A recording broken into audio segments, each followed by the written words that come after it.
I love puzzle games, and I was really, really happy when I heard that Scorn was coming out because it looked to be a really environmentally challenging puzzle game that forces you to go through various rooms and figure out what to do to progress in a linear story, but one that is void of any explanation or any narrative, that just forces you to understand environmental clues to solve some of the mysteries of the game.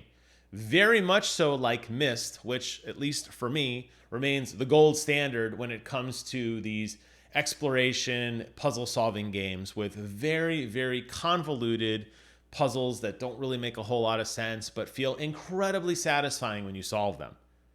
But as you also notice, it's just me talking today. You don't see any gameplay footage of Scorn, which I spent about 2.5 hours or so this morning playing.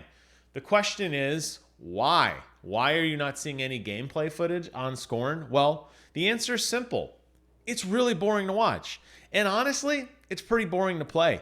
And I don't know if I would recommend it to people other than, yes, it's on Game Pass, so please check it out if you are a Game Pass member on either PC and enjoy the ultra wide, or check it out on your Xbox Series S or X, where it has some pretty nice HDR enhancements. And I'll talk about the graphics in just a moment. But I'll say that ultimately the experience for me felt very flat. As with all of these open world-esque puzzle games, the first 20 to 25 minutes of each new area is going to be spent with you walking around, flipping every lever, pressing every button, touching every dial, just trying to see what happens when things are pressed. It's not going to make any sense. You're going to see a lot of things that are part of a long assembly line that are completely out of order and probably out of context. And it's going to take you some time to mentally index everything and say, okay, I think I understand what this piece of machinery does. Let's go on to the next one. And then eventually you'll have this eureka moment where you'll say, I now understand where the beginning of the puzzle is. And then I can start to navigate through and press the buttons in the right order this time to progress the item or the objective, whatever it happens to be, to progress onto the next room. So the first puzzle you go through is a railroad track with various lift stations and other pieces of machinery that will help you move an object from a high level to a low level, and then to interact and manipulate that object in order to progress into the next area. And that's not really that different than any other puzzle game, and it's fine. The problem is twofold. One, the game is incredibly dull looking. Yes, it has a wild aesthetic which combines machinery and humanity. So imagine, remember like in Terminator when like the guy rips off his face and he's got the robot skull underneath like his flesh and bone. This whole world is based on that combination of machinery and humanity. And you get these very weird aesthetics where things sort of look like they're a piece of machinery, but also sort of look human in their appearance. And some of them bleed and they gurgle and they moan like a human is suffering. And some of them whir and buzz and, the machinery is rotting or rusting. And it's this weird hybrid of how the two pieces fit together, which creates an ambience. Hey, sounds really cool so far. The problem is the color palette is incredibly muted and dull. And even though you can experience this game on HDR if you have an HDR enabled display like I do on my Xbox, unfortunately my PC monitor doesn't support HDR, but even with HDR enabled, it's still going to be an overwhelming amount of dark red, crimson colors and gray colors and a lot of muted and dull looking dusty objects. And as you're walking through these levels and you're seeing more and more and more of that, it's going to become more difficult for you to identify what is actually interactable and what is just kind of the background. The game doesn't do a very good job of distinguishing what is important for you to focus your time on.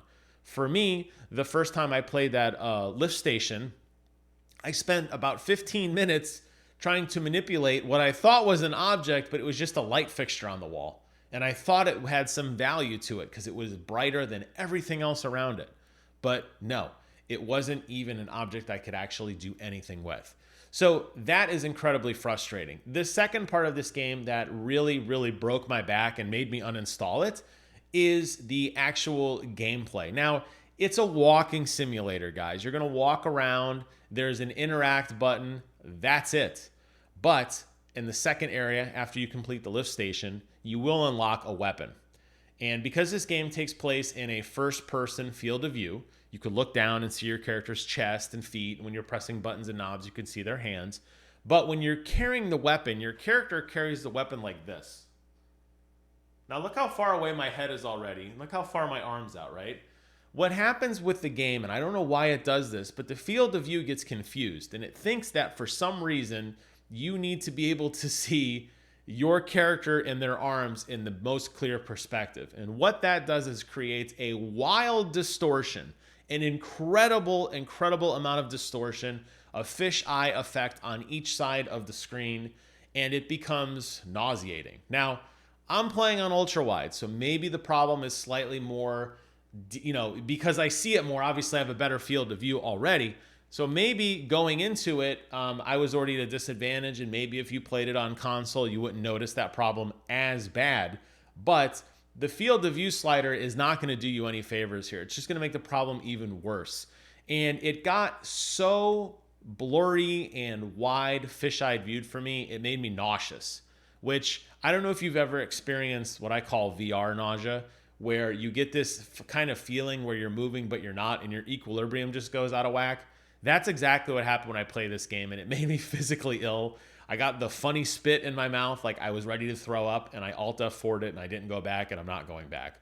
And that's unfortunate. But I will say that even if it wasn't for that situation of how bad the fisheye experience and the visualization really is, I just wasn't getting into it. And it's not that the puzzles weren't fun. It was just, like I said, that ambiance just never really captured me, and it just got very similar looking. There wasn't anything wild or exciting to do. You're going to be moving around bloody metal husks in a bloody metal world.